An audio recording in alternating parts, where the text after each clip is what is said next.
Geneva had suffered so much religious persecution that to protect themselves from religious suffering, they would turn themselves from the persecuted to the persecutor. We suffered from Catholicism. Now we must protect the truth. We must join together to do this, the civil and church, two powers combined. Michael Servetus wrote to Calvin correcting many of his beliefs, but this would be seen as a threat to the peace of Genevan Calvinism. The Son of God is a son, a begotten son.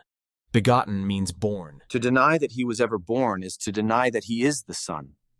How can a son be a son if he was never born? He writes with no humility. It's sharp, rude. His doctrine is poison. Well, what should we do about him? He doesn't deny Jesus' divinity by saying he was born. If he comes here and I have any authority, I will never let him leave alive. To say Jesus was born from the Father was a heresy to Calvin, even though it didn't take away Jesus' divinity.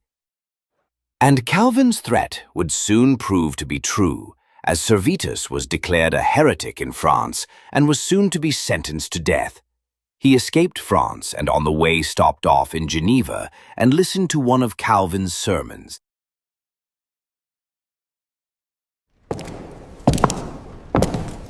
Servetus is here. Inform the authorities we have a heretic, a disturber of the peace.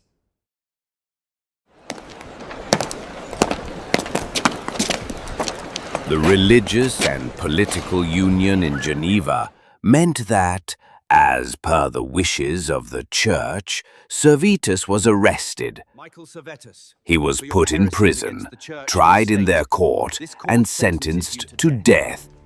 For these reasons, this court sentences you to death. Oh God, To die being save burned my up soul. by flames, Oh Jesus, Son kindled of the by his eternal own God, writings. have They mercy wanted on to me. wipe out Servetus and his beliefs. Calvin was a reformer, but he did not remove all of the Babylonian Catholic doctrine.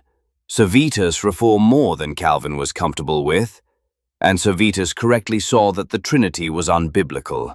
But even he was not fully free of error, and whilst he was correct that Jesus was born from the Father, he incorrectly thought that this was when he was born on earth, rather than the correct understanding that it was at a time before all of creation. Adventist pioneer Elliot Waggoner wrote that Servetus was put to death simply because the Bible, as interpreted by the priests, was a part of the civil law of those countries. Alonzo Jones made it clear that Satan was the power that killed the Anti-Trinitarian Servetus. He said that it was the same old serpent that tortured the Christians to death under pagan Rome that burnt Michael Servetus at Geneva.